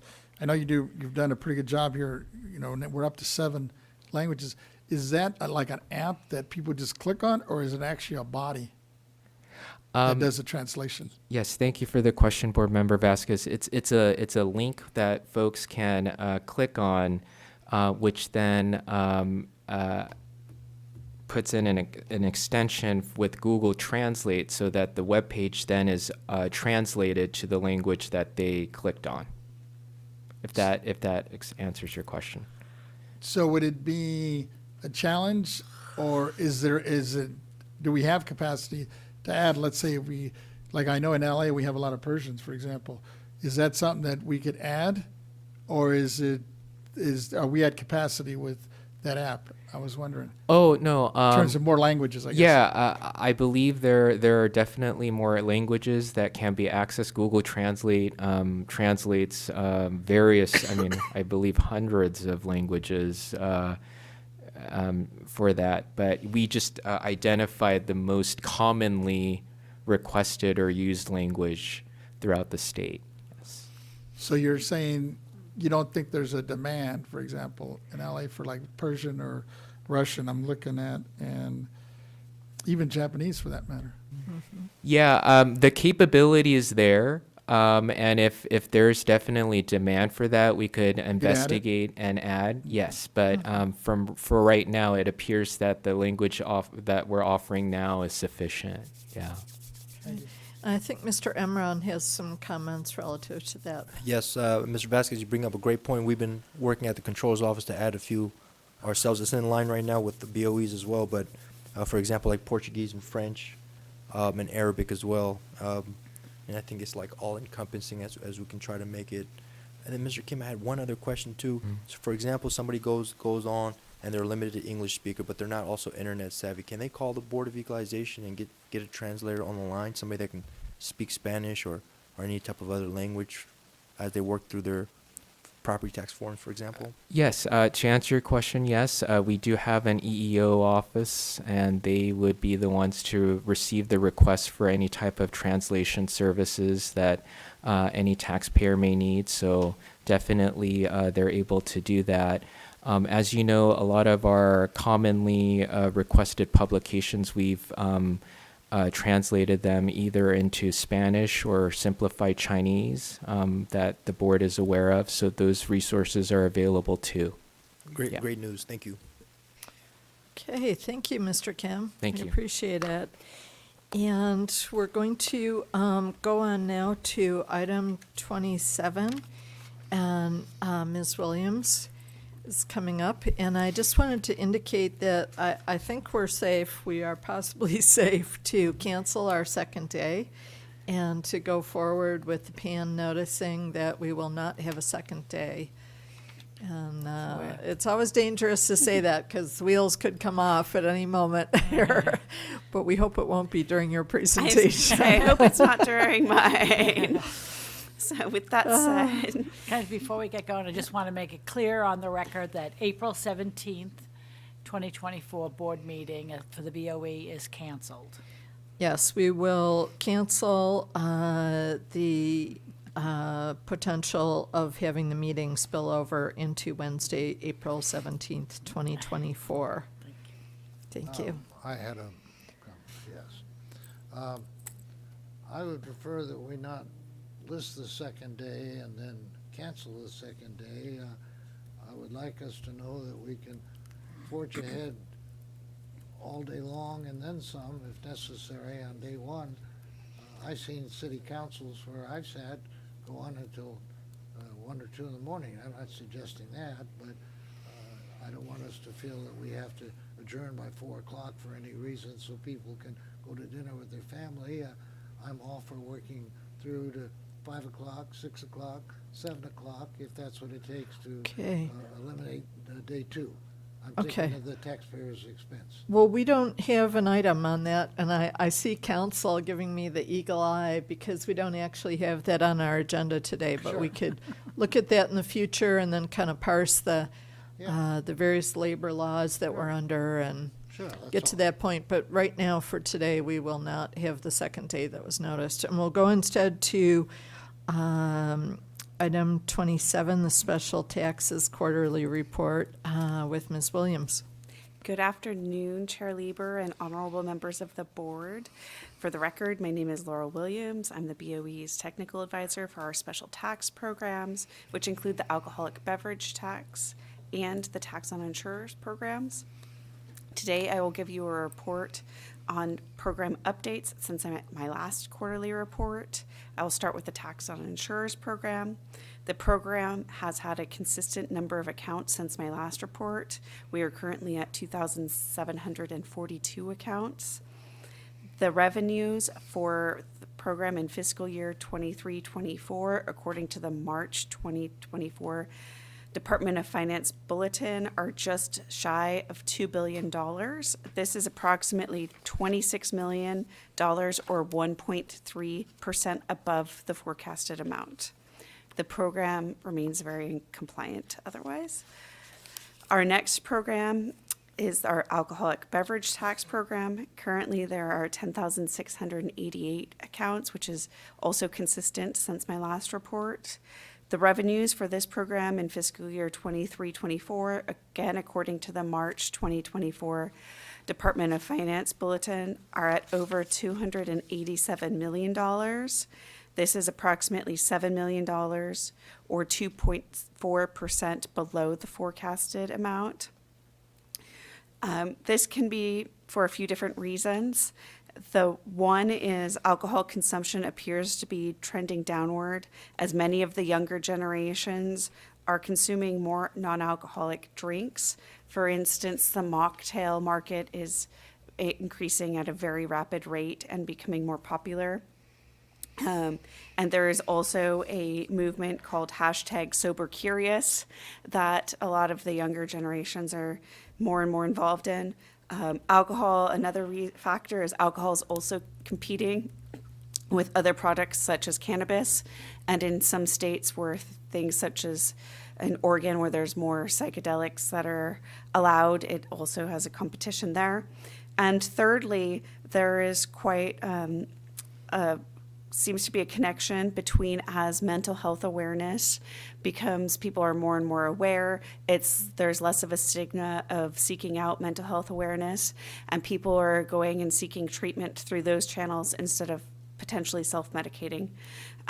Those are all factors potentially contributing to the downward shift in consumption of alcohol. On other parts of the program that I report on, the opt-in, opt-out rate for the wine grower program remains relatively consistent. The January period, January is the month that all of the taxpayers for the wine grower program have to do a filing, whether it's their regular annual filing or those that file monthly have a December return. So there were 5,075 people who filed, and of those, 3,010 opted out. So slightly fewer chose to opt out in this last round than previously. The beer manufacturer returns with SB 388, those are starting to have the option for people to opt in or opt out. Unfortunately, since it just went into effect, I don't have any of the stats of how many have made that election yet. However, I expect that I will be including those statistics in my next report. The alcohol program is also very compliant, so that's great. I will include a parting fact for you guys. Since this is April, April 7th was National Beer Day, and that is because on April 7th, 1933, at 12:01 a.m., after 13 years of prohibition, beer manufacturing was allowed to resume. The Anheuser-Busch plant in St. Louis threw a watch party that reportedly had over 25,000 attendees ready to get beer legally again. So with that note, that concludes my report this quarter, unless there are any questions. Okay, fantastic. Any questions for Ms. Williams? If not, that was a great report with a lot of good nuggets in there. It was a real California report. So thank you so much for that. Thank you. And we'll go on now to item 28, which is our Legislative Research and Statistics Division Chief's report with Mr. Angelo.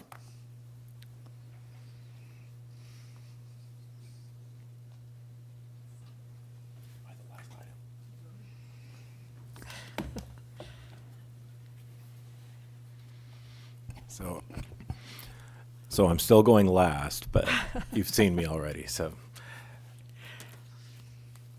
Honorable Chair Lieber and members, Ted Angelo, Chief of the Legislative Research and Statistics Division. Earlier today, we went over 3 proposals that were approved. So we've covered those already regarding items 20, 21, and 22, I believe are the correct numbers. So I don't need to go over those, but thank you for your action on that. My team right now has completed analyses on AB 1868, which is the property tax assessment for affordable housing proposal by Assemblymember Friedman. And that bill is on its way to the Appropriations Committee.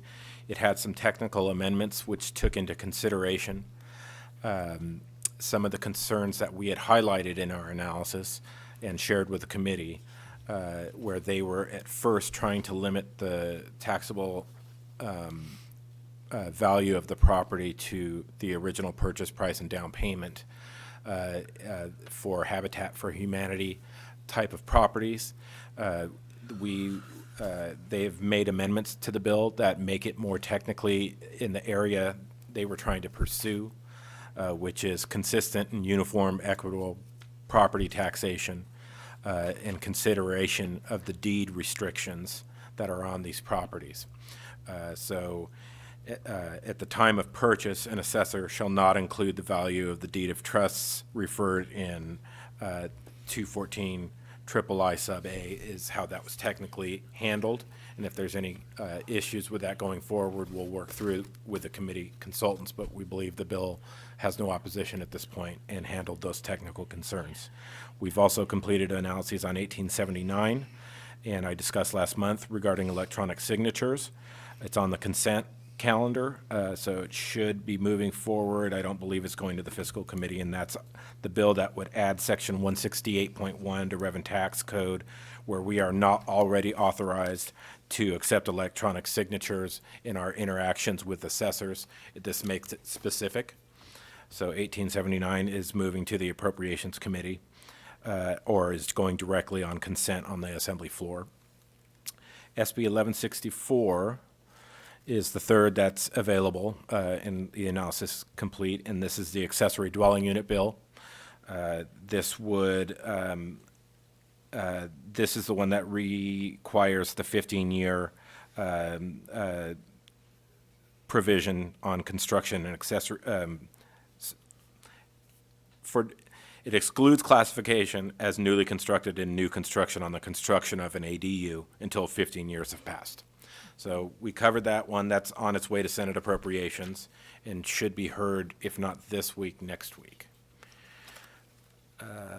We are currently working on about 5 analyses, 2353, which we talked about today. So I'm not going to go over the bills that were handled with other members speaking on them today, but 2353 regarding the delinquencies by Mr. Ward that the board is going to support.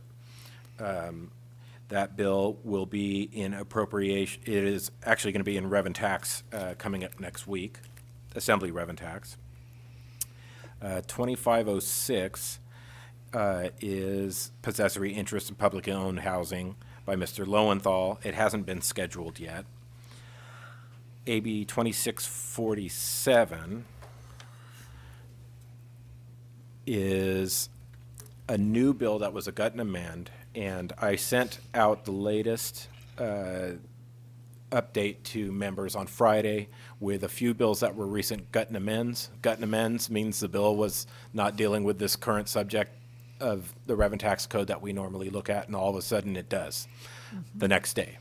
And oftentimes you're not made aware of it, and so those bills went out to you, and we are taking a look at them, the first of which is 2647, which contemplates housing for law enforcement and firefighters being part of the welfare exemption. So I believe it's section 214, if I'm not mistaken. It would add a new provision for welfare exemptions for housing for law enforcement and firefighters. I don't have all of the details of the bill, and I didn't plan to go into the bill in great detail today, but it's something that we'll be taking a look at and analyzing. Also, AB 2897 is the Community Land Trust bill, which will be up in Rev and Tax next week. This bill changes the definition of community land trust, and it's very similar to AB 430 Bennett from last year, which was held in Senate Appropriations, but it adds a number of cross-references, and it allows a CLT to own rental units not subject to the 99-year lease restriction for parcels without dwelling units. It also allows ownership of parcels without dwelling units on it, like a community garden or something for environmental stewardship practices. So we're taking a look at that bill, but it's going to be very similar to the analysis we did last year on AB 430. And again, that'll be coming up in Assembly Rev and Tax next week. And AB 3268 is a possessory interest bill trying to make a rebuttable presumption for low value exemption for sidewalk parklets. So businesses that became, during the pandemic, popular on sidewalks on public property, it is trying to make a rebuttable presumption that they meet the low value exemption of $50,000 for possessory interest. So could be pretty controversial in a budget year, but that one was one of the recent gut and amends. Before we go past, is that what it's referred to as parkettes?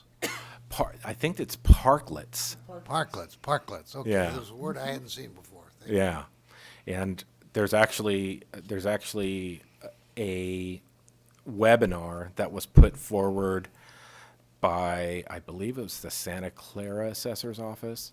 So Ms. Lieber would probably know this gentleman, but on the issue itself that was done last year, and about proper taxation and emanating from, trying to keep businesses going when folks were wanting to eat outside for, to promote more safe places to eat outside. So something you could take a look at if you're interested in the issue before the bill comes up in committee. And again, I didn't cover, but our own sponsored proposal that extends the low value ordinance is SB 1527. So that bill will either include the three provisions we discussed today that were approved, the legislative proposals, or it will be in another taxation bill that is a committee bill that has other tax entities in it, such as CDTFA, FTB, et al. There was one other bill that I wanted to mention today, and it is AB 3141. And it was also included in my update to you last week about possessory interest for seaport environmental improvements. So this, at all seaports throughout the state, would try to exclude environmental cleanup with new technologies to do such prospectively. And it's complex, and we're not quite sure if it's constitutional at this stage in terms of the way they're trying to do it.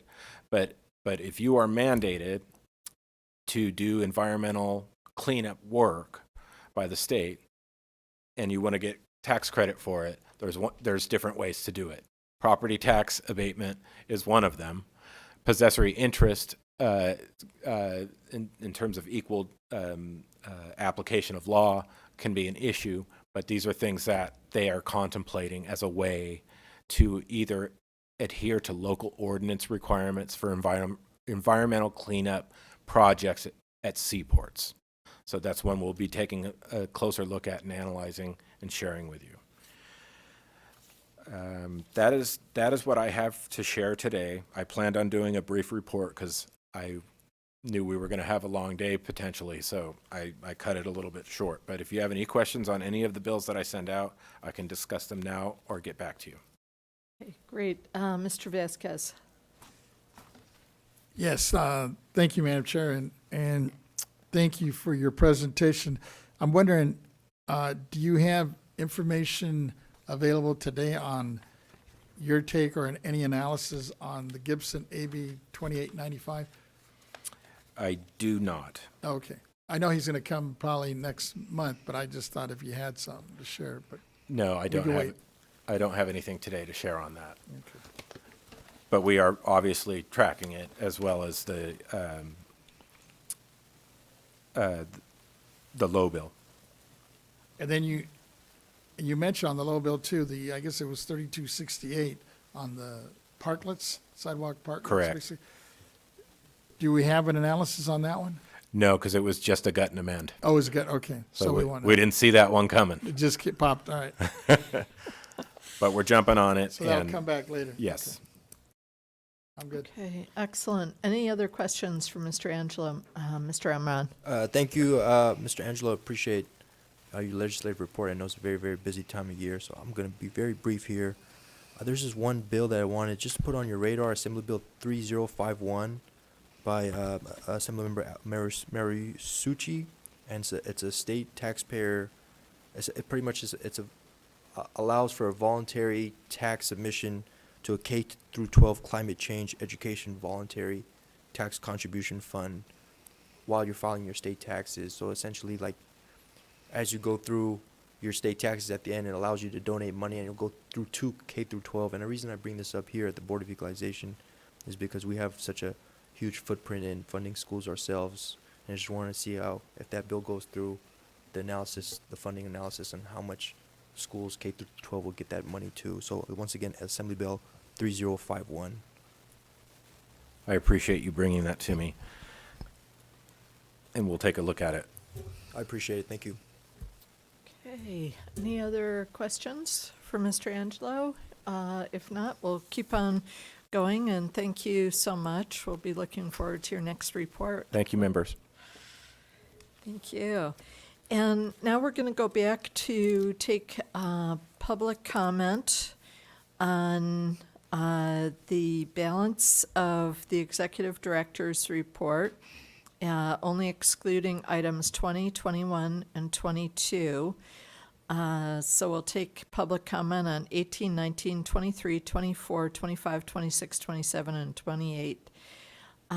We don't have any written comments, and we haven't received any signals from anyone in the auditorium. So we will go ahead and go out to our AT&T moderator to see if there's anyone who would like to comment on the executive director's reports. If you would like to provide public comment, please press 1, then 0. That command again, 1, then 0.